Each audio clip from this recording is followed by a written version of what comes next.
Now, all this week we've been reporting live from Antarctica on the impact climate change is having there and how that it is also affecting the rest of the planet. We also reported from the low-lying Bahamas, which is extremely vulnerable to rising sea levels.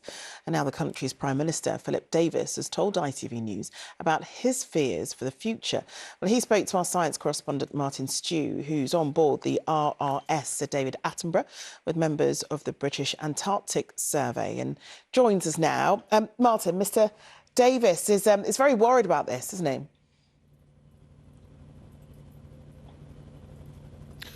Well, for those who didn't get a chance to see Rachel's piece in the Bahamas on Monday, it painted a very stark picture of just how worrying sea level rise already is, let alone how it could be in the future as the ice behind me accelerates in the way it's melting. 9,000 miles from where I'm stood at the moment, world leaders are meeting to talk about ocean temperatures. We know they are vital for the melting polar ice. So when I got a chance to speak to the President of the Bahamas, I was keen to ask him how confident he is that world leaders will take the action they need.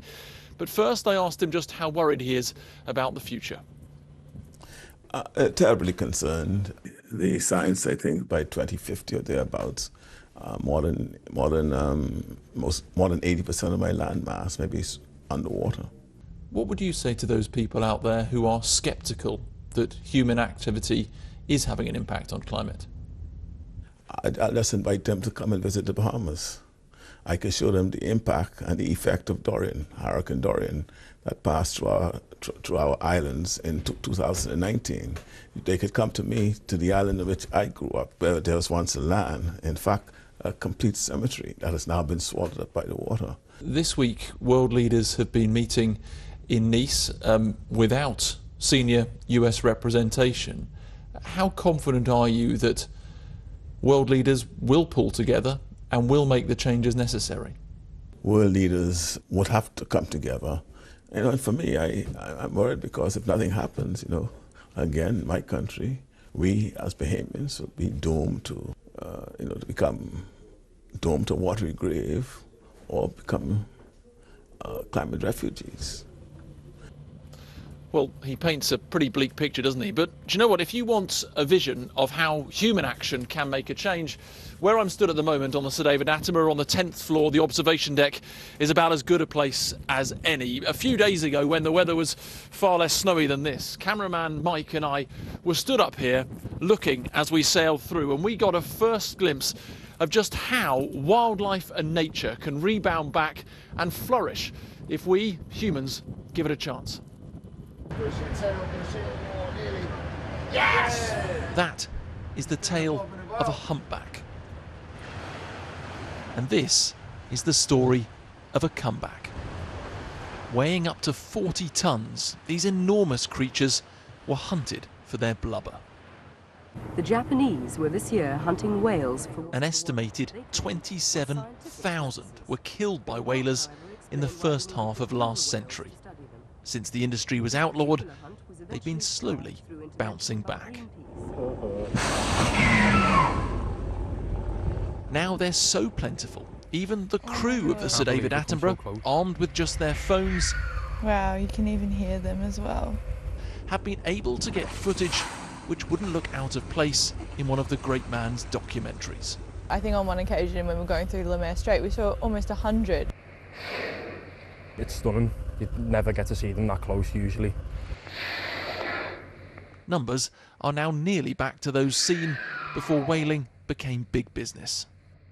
This is one of the last remnants of that destructive industry, an enormous whalebone. But now these giants of the ocean are facing a new challenge. We have at the moment two marine protected areas, which is this one and the Ross Sea one. Cesar is a member of the group in charge of conserving the oceans of Antarctica. We're hoping to get the proposals that are being in place here in the peninsula, the Weddell Sea and East Antarctica. At the moment, international politics are getting in the way of them giving whales protected spaces. The main problem now is that the fishing vessels are going to the same areas, which are the same areas where whales are. So there is a potential competition for food there. During feeding season, humpbacks eat more than a ton of krill a day. Fishermen want it for supplements and food for farmed fish.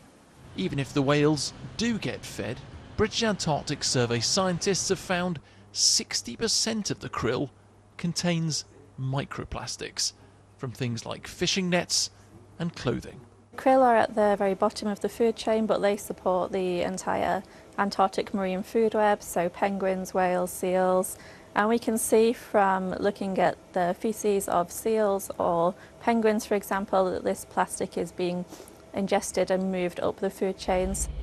By uploading photos to a citizen science site called Happy Whales, Hugh hopes to map how they're doing. To know where they are in total, any photo, most things are geolocated now. You can put all of those together, you can see where the whales are going, where that is relative to krill fisheries.